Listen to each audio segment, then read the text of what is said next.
माऊलींच्या पालखी सोहळ्यात संदीप बोडके या पाडेगावच्या तरुणानं वृद्धाश्रम सेवेबद्दल माहिती दिली आहे।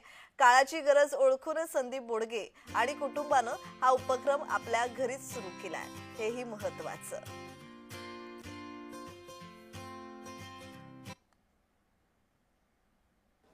जय हरी विठ्ठल। मी आता माऊलींच्या पालखी सोहळ्यामध्ये आहे आणि वेगवेगळे उपक्रम, जसं मी म्हणतो नेहमी की माऊलींची वारी ही नुसती वारी नाही आहे की तेव्हा नुसतं ते जाणं येणं नाही आहे, तर आता समाज प्रबोधन, जनजागृती अशा अनेक गोष्टी या वारीच्या माध्यमातून आपण सातत्यानं बघत असतो।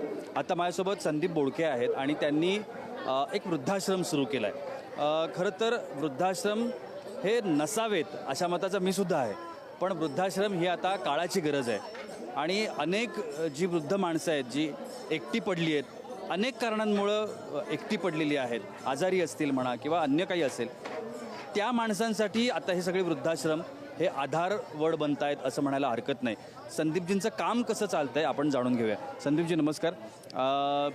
वृद्धाश्रम ही एक संकल्पना आहे, खरं तर ती समाजामध्ये असू नये असं आपण म्हटलं जातं, पण आता त्याला आपण काही करू शकत नाही आहोत, कारण अनेक कारणांमुळं वयोवृद्ध जी माणसं आहेत ती समाजामध्ये आहेत आणि त्यांना आधाराची गरज आहे। तुम्हाला ही संकल्पना कशी सुचली? ज्यावेळेस कोरोना सुरू झाला तेव्हा बारका भाऊ यांनी आम्ही सर्वांनी मिळून एक लोकांची सेवा चालू केली होती।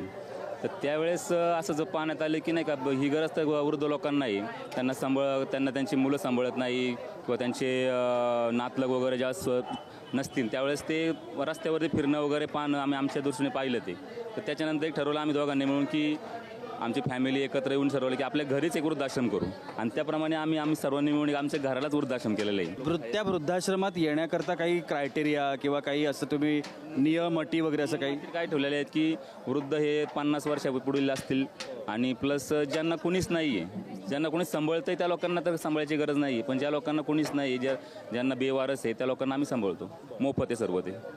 वयोवृद्धांच्या अनेक समस्या असतात, त्यातली सगळ्यात मोठी असते आरोग्याची समस्या जी आहे ती माझा बारका भाऊ पूर्ण करतो सर्व, कारण तो पूर्ण आरोग्य मित्र म्हणून गेली 5 वर्ष हेच काम करतो सर्व।